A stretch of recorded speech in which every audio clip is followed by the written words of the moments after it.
भी रंग बदलते हैं, सौ दीप नजर में जलते हैं, जब तुम आ जाते हो सामने।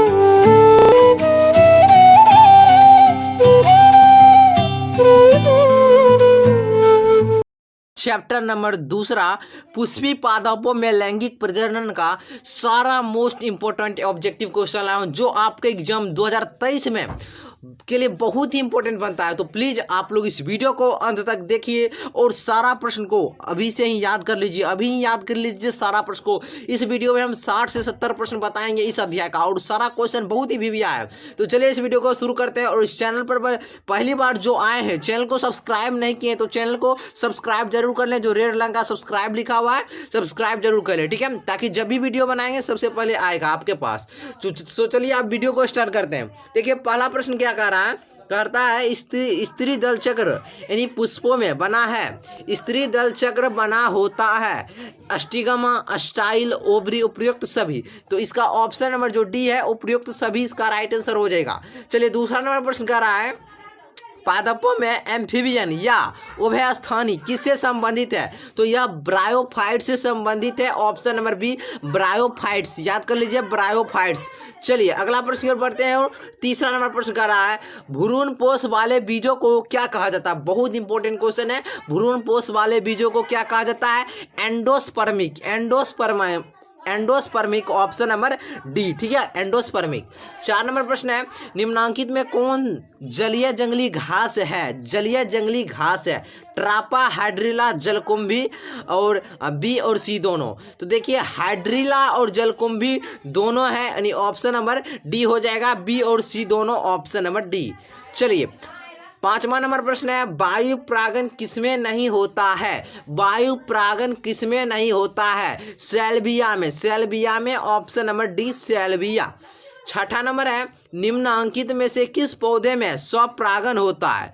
निम्नांकित में से किस पौधे में स्वपरागन होता है? एक लिंगी, द्विलिंगी, ए और बी दोनों, किसी में नहीं। तो याद रखिएगा 6 नंबर का ऑप्शन नंबर जो बी है वह राइट आंसर हो जाएगा द्विलिंगी में, ठीक है, द्विलिंगी में। चलिए अब अगला प्रश्न पर बढ़ते हैं। 7वां नंबर प्रश्न है, अगुणित भ्रूणपोष निम्नांकित में किसकी विशेषता है? अगुणित भ्रूणपोष किसकी विशेषता है? तो याद रखिएगा अनावृत बीजी की, ऑप्शन नंबर बी इसका राइट आंसर हो जाएगा, अनावृत बीजी की। अब चलिए 8वां नंबर प्रश्न देखिए। 8वां नंबर क्या कह रहा है, इनमें से कौन कायिक प्रवर्धक नहीं है?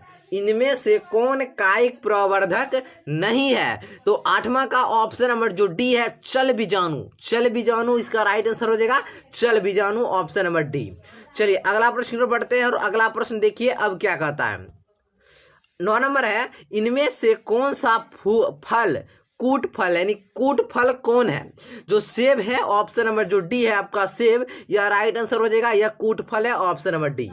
चलिए 10वां नंबर प्रश्न देखते हैं और क्या कह रहा है 10वां नंबर प्रश्न, भ्रूणपोष का क्या कार्य है? भ्रूणपोष का क्या कार्य है? भ्रूण बनाना, भ्रूण को पोषण देना, लिंग का निर्धारण करना, इनमें से सभी। तो इसका राइट आंसर बनेगा आपका भ्रूण को पोषण देना, ऑप्शन नंबर बी, भ्रूण को पोषण देना। 11 नंबर है, निम्नांकित में से किस पौधे के प्रजातियों में बीज का उत्पादन असंग जनन द्वारा होता है? असंग जनन द्वारा होता है। तो एस्टेरेसिया एवं घास, ऑप्शन नंबर बी, एस्टेरेसिया एवं घास, इसका राइट आंसर बनेगा ऑप्शन नंबर ए। चलिए 12 नंबर प्रश्न है, भ्रूणपोष क्या है? भ्रूणपोष क्या है? भ्रूणपोष क्या है? द्विगुणित है या फिर त्रिगुणित है या फिर अगुणित है? बताइए भ्रूणपोष क्या है? तो याद रखिएगा भ्रूणपोष है त्रिगुणित है, ऑप्शन नंबर सी त्रिगुणित। 13 नंबर है, बीज चोल का निर्माण होता है। बीज चोल का निर्माण होता है तो पेरिकॉर्प से, किससे होता है? पेरिकॉर्प से, ऑप्शन नंबर ए, पेरिकॉर्प से। 14 नंबर है, भूमि फलनी फल है। भूमि फलनी फल है तो मूंगफली है, ऑप्शन नंबर बी, मूंगफली। 15 नंबर है, वायु प्रागन सामान्यतः पाया जाता है। वायु प्रागन सामान्यतः पाया जाता है घासों में। घासों में, ऑप्शन नंबर बी। 16 नंबर प्रश्न है, निम्न में से किसमें जल द्वारा परागन होता है? जल द्वारा परागन किसमें होता है? जलकुंभी में, कमल में, हाइड्रेला में, बी एवं सी दोनों। तो याद रखिएगा जल द्वारा जो परागन होता है आपका जलकुंभी में, ठीक है, जलकुंभी में। चलिए 17 नंबर है, भ्रूण कोश की सेंट्रल कोशिका है, भ्रूण कोश की सेंट्रल कोशिका है। तो इसका राइट आंसर बनेगा आपका 17 का ऑप्शन नंबर बी, द्वितीयक केंद्रक, ऑप्शन नंबर बी, द्वितीयक केंद्रक। 18 नंबर है, निम्न में कौन एक लिंगी है? एक लिंगी कौन है? तो आपका ऑप्शन नंबर जो सी है पपीता, ऑप्शन नंबर सी पपीता इसका राइट आंसर हो जाएगा पपीता, ठीक है, एक लिंगी है पपीता। चलिए 19 नंबर है, किस फल का बीज चोल खाया जाता है? किस फल का बीज चोल खाया जाता है? लीची का, ऑप्शन नंबर बी, लीची का। 20 नंबर है, परागकण मुख्यतः है, परागकण मुख्यतः है तो यह नर क्या है? नर युग्मक। 20 का क्या हो जाएगा? ऑप्शन नंबर आपका सी हो जाएगा, नर युग्मक। चलिए 21 नंबर की ओर बढ़ते हैं। 21 नंबर है, पराग भित्ति होती है, पराग भित्ति होती है तो यह द्विस्तरीय होती है, ऑप्शन नंबर बी, द्विस्तरीय। 22 नंबर है, परागकण हो सकते हैं, एलर्जी कारक, परागकण हो सकते हैं एलर्जी कारक, ऑप्शन नंबर सी, एलर्जी कारक। 23 नंबर है, वायु परागित पुष्प सामान्यतः होते हैं, वायु परागित पुष्प सामान्यतः होते हैं छोटे एवं रंगीन, छोटे एवं रंगीन, ऑप्शन नंबर बी एवं सी दोनों, ऑप्शन नंबर डी, ठीक है। चलिए अब अगला प्रश्न बढ़ते हैं और 24 नंबर प्रश्न कर रहा है, एनीमोफिली नामक परागन किसके द्वारा होता है? तो याद रखिएगा यह हवा के द्वारा होता है, एनीमोफिली। 25 नंबर है, एंटोमोफिली नामक परागन किसके द्वारा होता है? एंटोमोफिली नामक कीड़ा के द्वारा, यानी कीट के द्वारा, ऑप्शन नंबर डी। चलिए 26 नंबर प्रश्न है, प्रत्येक पादप कोशिका से, प्रत्येक पादप कोशिका से पूर्ण पौधा बन सकता है, इस गुण को कहते हैं? तो टोटीपोटेंसी कहते हैं, ऑप्शन नंबर सी, टोटीपोटेंसी। 27 है, प्रोटोप्लास्ट कल्चर का फ्यूजोजेन क्या है? फ्यूजोजेन क्या है? PEG, option number B. चलिए 28 नंबर है, कमल में परागन होता है, कमल में परागन होता है जल द्वारा, किसके द्वारा? जल द्वारा, ऑप्शन नंबर कमल में परागन होता है तो यह आपका हो जाएगा कीट के द्वारा, ठीक है, कीट के द्वारा होता है कमल में परागन, कीट के द्वारा, जल द्वारा नहीं होगा, कीट के द्वारा। चलिए 29 नंबर है, पराग से अगुणित पौधे का विकास कहलाता है, पराग से अगुणित पौधे का विकास कहलाता है somatic hybridisation, option number D, somatic hybridisation. पुष्प बंद रहते हैं क्लिस्टोगेमी में, पुष्प बंद रहते हैं तो क्लिस्टोगेमी में, ऑप्शन नंबर बी। आवृत्ति बीजी में कौन सी संरचना नहीं मिलती है? तो याद रखिएगा archegonium, archegonium, option number A, archegonium. चलिए 32 नंबर प्रश्न है, सामान्य आवृत्ति बीजी भ्रूण कोश होता है, सामान्य आवृत्ति बीजी भ्रूण कोश होता है, क्या होता है? 7 कोशिकीय होता है, ऑप्शन नंबर डी, 7 कोशिकीय। चलिए अब अगला प्रश्न की ओर बढ़ते हैं और अगला प्रश्न क्या कहता है, बीजांड के वृत्त को कहते हैं? तो कहते हैं फ्यूनिकल, फ्यूनिकल कहते हैं, ऑप्शन नंबर ए, फ्यूनिकल। चलिए निषेचन के पश्चात, 34 है, निषेचन के पश्चात बीजांड परिवर्तित हो जाता होता है तो बीज में होता है, ऑप्शन नंबर बी। अनिषेक जनन सामान्यतः मिलता है, अनिषेक जनन सामान्यतः मिलता है अंगूर में, ऑप्शन नंबर ए, अंगूर में। चलिए अब 36 नंबर है, अर्थोट्रोप्स बीजांड में बीजांड द्वारा तथा निभाग होते हैं तो इसका 36 का ऑप्शन नंबर सी हो जाएगा, बीजांड वृत्त से सीधी रेखा में, ऑप्शन नंबर सी। चलिए अब अगला प्रश्न की ओर बढ़ते हैं और 37 नंबर है, बीजांड में अर्धसूत्री विभाजन होता है तो होता है गुरु बीजाणु मातृ कोशिका में, ऑप्शन नंबर बी। चलिए 38 नंबर है, किसने सिद्ध किया कि कोशिका टोटी पोटेंट होती है? तो याद रखिएगा स्टीवार्ड ने, स्टीवार्ड ने। अब चलिए अगला प्रश्न की ओर बढ़ते हैं। अगला प्रश्न है, एक प्रारूपिक आवृत्तिबीजी भ्रूण कोष पराया है। तो यह 7 कोष किया है, अभी तुरंत बोले हैं एक और प्रश्न में 7 कोष की है। चलिए अब देखिए 40 नंबर प्रश्न, भारतीय आवृत्तिबीजी बीज भ्रूण विज्ञान के जनक कौन है? याद रखिएगा P Maheshwari, P Maheshwari option number D. 41 है, पोली एम्ब्रियोनी पाई जाती है, पोली एम्ब्रियोनी पाई जाती है सिट्रस में, सिट्रस में ऑप्शन नंबर बी सिट्रस में। 42 है, एक बीज पत्र में पेबंद लगाना अधिकांशतः असंभव है क्योंकि इनमें अभाव होता है। इनमें किसका अभाव होता है? याद रखिएगा ऑप्शन नंबर ए कैम्बियम का, कैम्बियम का ऑप्शन नंबर ए। अनावृत बीजियों में द्विनिषेचन की खोज की थी, द्विनिषेचन की खोज किसने की थी? नवासीन ने, ऑप्शन नंबर डी नवासीन ने। घोंघे द्वारा परागन कहलाता है, कौन घोंघे द्वारा परागन कहलाता है? मेलकोफिली, मेलकोफिली ऑप्शन नंबर ए। चलिए निषेचन की खोज किसने की थी? निषेचन की खोज किसने की थी? तो स्टार्सबर्गर ने, स्टार्सबर्गर ने ऑप्शन नंबर बी।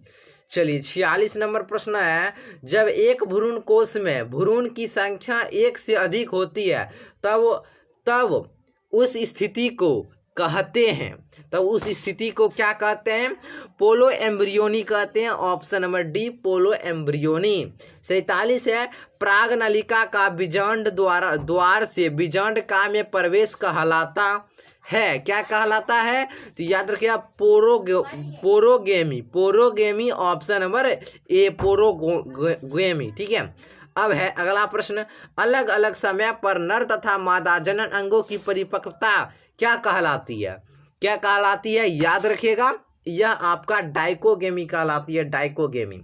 पुष्पी पादपों में लैंगिक जनन निम्नलिखित में से कौन सा अंग भाग लेता है? पुष्पी पादपों में लैंगिक जनन में कौन सा अंग भाग लेता है? तो याद रखिएगा आपका ऑप्शन नंबर जो ए है फूल, इसका राइट आंसर बनेगा फूल। चलिए अब है 50 नंबर प्रश्न, एक प्रारूपी पुष्प में प्रायः कितने प्रकार के पुष्प पुष्प पत्र होते हैं? याद रखिएगा 4, कितने होते हैं? 4, ऑप्शन नंबर ए। पुष्प कृषि को निम्न में से क्या कहते हैं? पुष्प कृषि को निम्न में से क्या कहते हैं? Floriculture, floriculture option number A. पुष्प के नर जनन संरचना को क्या कहते हैं? तो क्या कहते हैं? पुष्प के नर जनन संरचना को क्या कहते हैं? उसे पुमांग कहते हैं। ठीक है, पुमांग। चलिए अब 53 नंबर प्रश्न है, प्राग कणों में विशेषकर कौन सा विटामिन होता है? प्राग कणों में विशेषकर कौन सा विटामिन होता है? Vitamin B. चलिए आप वीडियो को अंत तक बने रहिए, ठीक है, और सारे प्रश्न को याद कर लें। सूर्यमुखी कुल के पौधों के परागकण अपनी जीवन क्षमता कितने घंटों के बाद खो देती है? कितने घंटों के बाद खो देती है? 3 घंटों के बाद, ऑप्शन नंबर ए। समकाल पक्वता निम्न में से किसमें होता है? याद रखिएगा ऑप्शन नंबर ए गुलाबांस में, गुलाबांस में। चलिए 56 नंबर है, हारकोगैमस पुष्प निम्न में से कौन है? हारकोगैमस पुष्प निम्न में से कौन है? मदार, ऑप्शन नंबर बी मदार। 57 ऑर्निथोफिली पर परागन किसके द्वारा होता है? तो याद रखिएगा पक्षियों में, पक्षियों के द्वारा होता है ऑर्निथोफिली परागन। ठीक है, वेलिसनेरिया में किस प्रकार का परागन होता है? तो जल परागन होता है, ऑप्शन नंबर ए। चींटियों द्वारा परागन को क्या कहते हैं? चींटियों द्वारा परागन को क्या कहते हैं? मारमीकोफिली कहते हैं, मारमीकोफिली, ऑप्शन नंबर ए। निषेचन क्या है? अंडा तथा नर न्यूक्लियस का संयोजन। 60 का ऑप्शन नंबर ए, अंडा तथा नर न्यूक्लियस का संयोजन। द्विनिषेचन की खोज किसने की? नवासिन ने, अभी जस्ट बताएं नवासिन ने। 62 नंबर है, निम्न में से औसत फल किससे बनता है? औसत फल किससे बनता है? पुष्पासन से। शतफल का निर्माण किससे होता है? अंडाशय से। Option number A. चिरस्थायी बाह्यदल निम्न में से किसमें पाया जाता है? बैगन में। 64 का ऑप्शन नंबर ए, बैगन। चलिए अब देखिए 65 नंबर, इनमें से किसका पुष्पासन खाया जाता है? तो किसका खाया जाता है? सेब का। 65 का ऑप्शन नंबर बी, सेब का। गेहूं में परागन किसके द्वारा होता है? गेहूं में परागन किसके द्वारा होता है? तो वायु के द्वारा होता है। चलिए 67 नंबर है, बीजांड विकसित होकर क्या बनाता है? तो याद रखिएगा बीज बनाता है। Option number C. 68, इनमें से कौन जंतु कोशिका में नहीं पाया जाता है? याद रखिएगा क्लोरोप्लास्ट, क्लोरोप्लास्ट। चलिए अब थोड़ा और प्रश्न बचा है, 2-3 और प्रश्न बचा हुआ है, इसको भी देख ही लेते हैं। एनाट्रॉप्स बीजांड होता है? तो एनाट्रॉप्स बीजांड उल्टा होता है। Option number B. 70, इनमें कौन सा पौधा जलोदभिद है? तो सिंघाड़ा आपका जलोदभिद है, ठीक है, जलोदभिद। चलिए और लास्ट प्रश्न है, देखिए लास्ट प्रश्न यानी 71 नंबर है, अनुन्मूल्य परागन वाले पौधों में निश्चित रूप से होता है? तो स्वपरागन होता है। Option number A. तो दोस्तों आज की यह पार्ट 2 यानी बायोलॉजी का पार्ट 2 समाप्त हो गया, सारा ऑब्जेक्टिव। सो आप लोग इन सारे ऑब्जेक्टिव को याद कर लें और वीडियो को भी आप लोग लाइक करें ताकि मैं मोटिवेट रह सकूं और आपके लिए मैं वीडियो बनाता रहूं। और चैनल को सब्सक्राइब जरूर से जरूर कर लें, ठीक है, सब्सक्राइब कर लें। चलिए फिर मिलते हैं नए वीडियो के साथ आपके साथ।